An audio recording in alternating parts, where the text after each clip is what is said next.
Well, the lengthy trial on the attacks of November 13th, 2015, which left 130 people dead around Paris, opened 1 month ago. And for the past 2 weeks, the court has heard survivors give harrowing testimony. 20 people are on trial over that bloodshed, including the sole survivor member of behind the attack, Salah Abdeslam. Many face life sentences if convicted. Claire Paccalin has been covering the trial for France 74, and she joins us now. Hello to you, Claire. As you've been covering this trial, tell us what you've been hearing in the courtroom.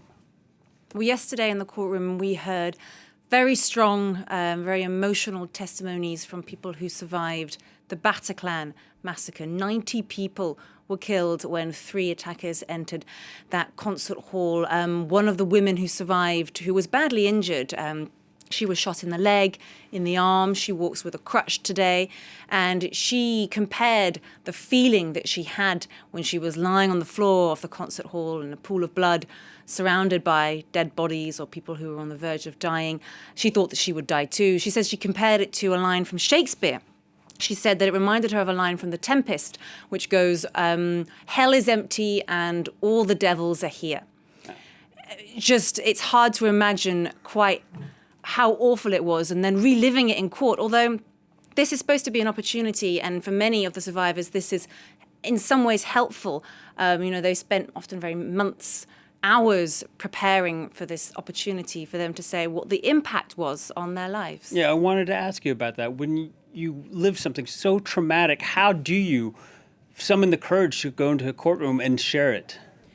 Well, many of the survivors are represented by lawyers, so a big job for the lawyers is preparing them for their testimony. Now, not all have to speak in court. It's a choice. Some people have filed a civil lawsuit in this case, and they've decided not to speak in court, or they speak through their lawyers. But around 200 either survivors from the Bataclan or family members of people who were killed will be speaking until the end of the month in the courtroom. And they've had to be prepared, first of all, on a legal front. Their lawyers are preparing them in terms of, okay, how does the justice system work? Who's the presiding judge? Where are the defendants going to be sitting? How does this courtroom work? That's one aspect, but also preparing them and their text. And they are very well prepared. Everyone that we heard yesterday, and it's now begun the last half hour, everyone seems very well prepared. You can tell that it's a day that they've been waiting for, they've been getting ready for now for very many months. Yeah, and it was 6 years ago, nearly 6 years ago, these attacks. Are there any lingering psychological effects for the survivors? One of the big themes that we're hearing a lot from the survivors is survivors' guilt.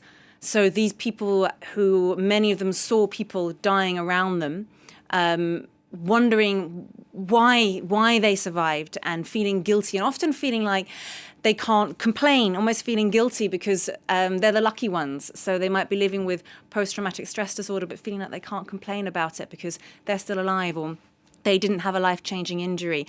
One woman who pretended to be dead, who didn't have any physical injuries at all, but is clearly still living with the stress. She's had to give up her job. She can't deal with the stress of a workplace anymore. She said that she wanted to tell the parents who lost children in the Bataclan, look, please know that your children did get kindness and comfort at the end. We were lying on the floor, people were dying around us, and we were holding each other's hands. So please know that in their last moments, your children were surrounded by kindness. All right. Thank you very much, Claire. Claire Paccalin, France 24's reporter. She'll be attending the trial later today as it continues here in the French capital.